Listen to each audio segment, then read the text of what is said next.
Ndagusuhuje wowe unteze amatwi muri aka kanya. Urasuhuzwa na Padiri Janvier. Ngiye kukuganirira uyu munsi ku ngingo ivuga ku mubare 666 benshi bumva bakikanga. 666 ni umubare abantu benshi batinya kuko uvugwaho byinshi. Abantu benshi batinya uyu mubare ko ari umubare wa Sekibi. Rimwe na rimwe bakawitirira abantu cyangwa ibikoresho bimwe na bimwe by'ikoranabuhanga nka za karite za banki cyangwa indi mibare y'ibanga isigaye ikoreshwa kuri iki gihe aho isi igeze, dore ko ikintu cyose kuri ubu gisigaye ari umubare w'ibanga cyangwa kode. Abantu bati iki ni cya kimenyetso bazashyiraho abantu cyahanuwe, bati ubu ngubu nta kabuza isi irashize. Tugiye kurebera hamwe inkomoko y'uyu mubare 666 n'ibisobanuro uyu mubare wagiye uhabwa mu bihe bitandukanye. Mu kugutegurira iki kiganiro nifashishije inkuru yasohotse ku itariki ya 19 z'ukwa mbere mwaka wa 2013 kuri televiziyo gatolika yitwa Keto TV. Iyo nkuru ikaba yaritwaga Pourquoi 666 est-il le chiffre du diable. Nakoresheje kandi n'urubuga rwa Wikipedia ndetse n'ibindi binyamakuru bitandukanye. Ni mu kanya.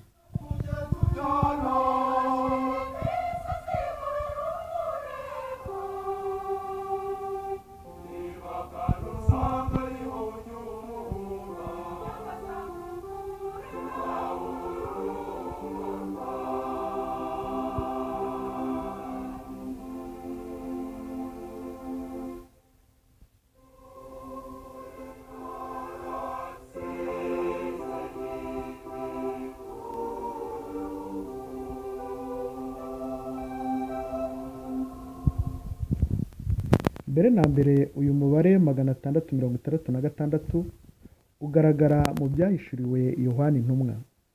Igitabo cy'ibyahishuriwe Yohana Intumwa ni igitabo cya nyuma muri Bibiliya. Uyu mubare ukaba ugaragara mu nyandiko Yohana yanditse muri icyo gitabo ku mutwe wa 13 kuva ku murongo wa 11 kugeza ku wa 18. Kugira ngo tuze kubyumva neza, nagira ngo mbanze mbasomere ibyanditse aho hantu. Nuko mbona nanone ikindi gikoko kizamuka ku isi. Cyari gifite amahembe abiri nk'intama, ariko kikavuga nk'ikiyoka. Cyakoreshaga ububasha bwose bw'igikoko cya mbere mu maso yacyo, kigategeka isi n'abayituye gusenga igikoko cya mbere cyari cyakize uruguma rwajyaga kugihitana. Icyo gikoko cya kabiri gikora ibintu byinshi bitangaje, kugeza n'aho kimanurira ku isi umuriro wo ku ijuru, abantu bose babireba. Bityo kiyobya abatuye isi kubera ibyo bitangaza cyari cyahawe gukora mu maso y'igikoko cya mbere. Kibwira abatuye isi kwimika ishusho yubahiriza cya gikoko cyari cyakomerekejwe n'inkota, none kikaba ari gitaraga. Nuko gihabwa ububasha bwo guha ubuzima iyo shusho y'igikoko cya mbere, ku buryo iyo shusho ibasha ubwayo kuvuga, maze ikategeka kwica umuntu wese wanze gusenga ishusho y'igikoko. Nuko abantu bose, abato n'abakuru, abakire n'abakene, abacakara n'abigenga, gihabwa kubashyiraho ikimenyetso ku kiganza cy'iburyo cyangwa ku gahanga, kugira ngo hatagira umuntu n'umwe wemererwa kugura cyangwa kugurisha ikintu adafite ikimenyetso cy'izina ry'igikoko cyangwa umubare uranga izina ryacyo. Ubu rero ni igihe cy'ubushishozi. Umunyabwenge arasobanukirwe n'umubare uranga igikoko, kuko uwo mubare uhwanye n'izina ry'umuntu. Uwo mubare ni 666. Uko niko inyandiko y'ibyahishuriwe Yohana Intumwa ibivuga. 666 ni umubare ukunze gutera abantu ubwoba, kandi ugasobanurwa ku buryo bwinshi butandukanye.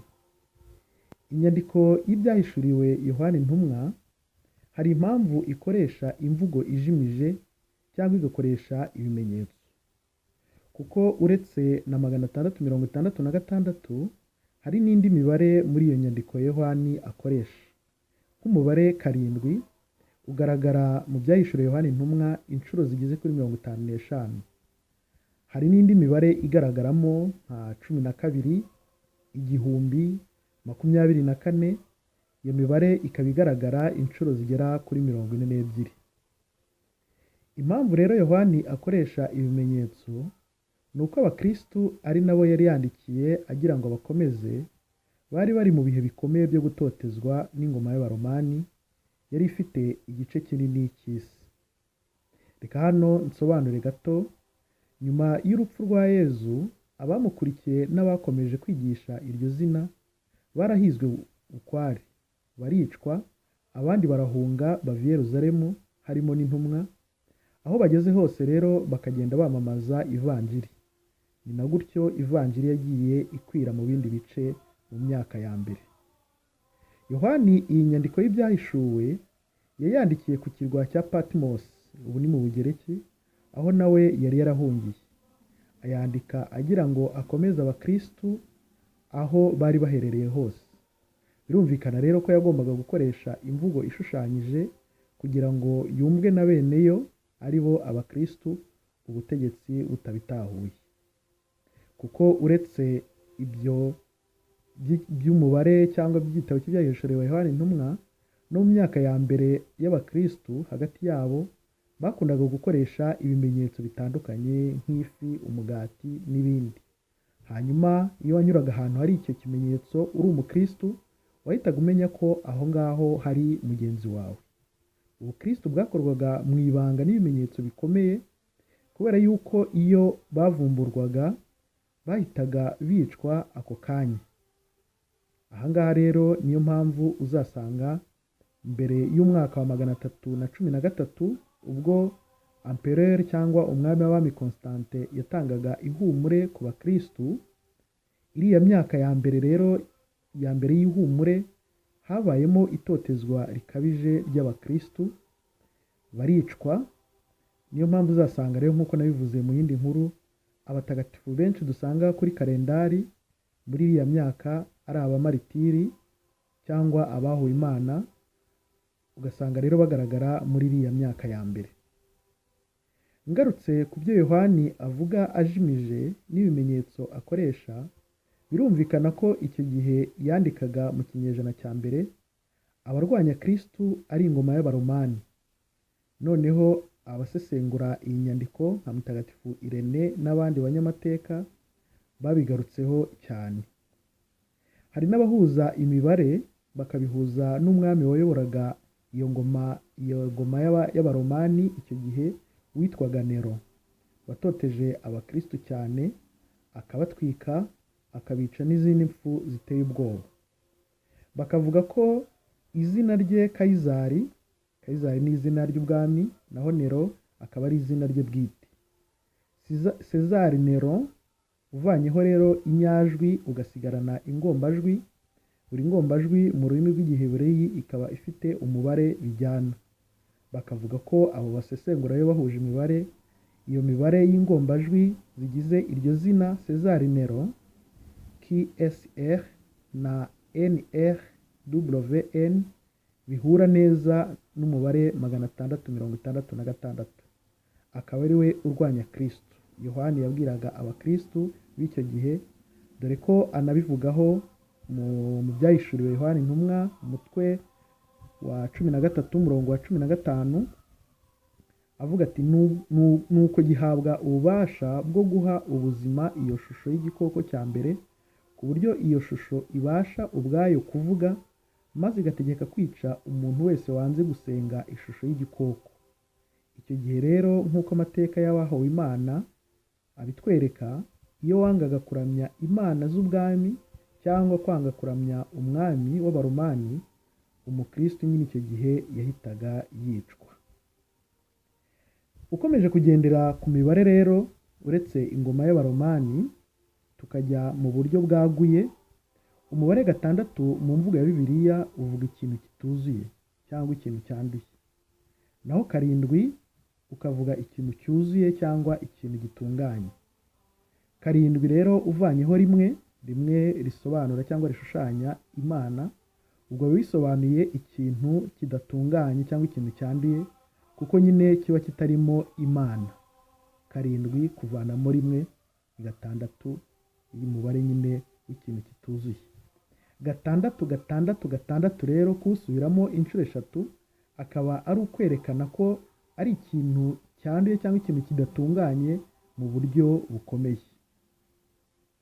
Mu mateka y'abakristu, uwarwanyaga abakristu wese cyangwa ikintu cy'ubuhakanamana cyangwa ubuhakana Kristo cyose, abakristu bagiye bagihuza n'icyo gikoko cyo mu byahishuriwe Yohana intumwa, maze bakagihuza n'uwo mubare. Ibyo byagiye bivugwa ku bantu nka ba Napoleon, abantu nka ba Hitler n'abandi benshi bagiye barwanya ukwemera.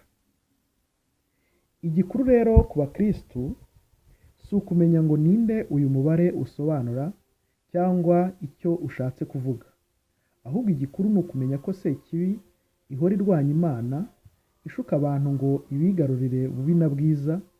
Ibyo kandi bikaba byaratangiye guhera muntu akiremwa mu busitani bwa Edeni, Shitani igahora ibirukaho kugeza na n'ubu. Ariko amaherezo izatsindwa, nk'uko Yohani abyerekana ko igikoko kigeraho kigatsindwa. Indunduro y'ibyahanuwe ku bakristu ni ugutsinda kwa Yezu n'abamukomeyeho bose. Ni igihe cyo gushishoza rero, nk'uko Yohani abibwira abakristu mu byahishuwe umutwe wa 13 umurongo wa 18. Nta kugira ubwoba rero, kuko nk'uko Yohani abivuga, urukundo ntirubangikana n'ubwoba. Mu ibaruwa ya mbere Yohani umutwe wa 4 kuva ku murongo wa 16 kugeza ku murongo wa 18, aravuga ati, twebwe twamenye urukundo Imana yatugaragarije, kandi turarwemera. Imana ni urukundo. Umuntu uhorana urukundo aguma mu Mana, nayo ikamugumamo. Nguko uko urukundo rwaganje muri twe, ku buryo nta bwoba dutewe n'umunsi w'urubanza. Kuko uko Yezu ameze, ariko natwe tumeze muri iyi si. Nta bwoba rero burangikana n'urukundo, ahubwo urukundo rushyitse rwirukana ubwoba, kuko ubwoba buterwa n'igihano, maze ufite ubwoba ntagire urukundo rushyitse. Ngaha rero namwe ntimugire ubwoba mutinya umubare, mushaka kumenya ngo usobanuye iki cyangwa usobanura nde, bihangayikisha abantu bagira ubwoba. Igikuru mukunda Imana, mukunde na bagenzi banyu, kubera ko urukundo rwirukana ubwoba. Ndagushimiye wowe warunteze amatwi muri aka kanya, tuzasubire ubutaha. Nari Padiri Janvier.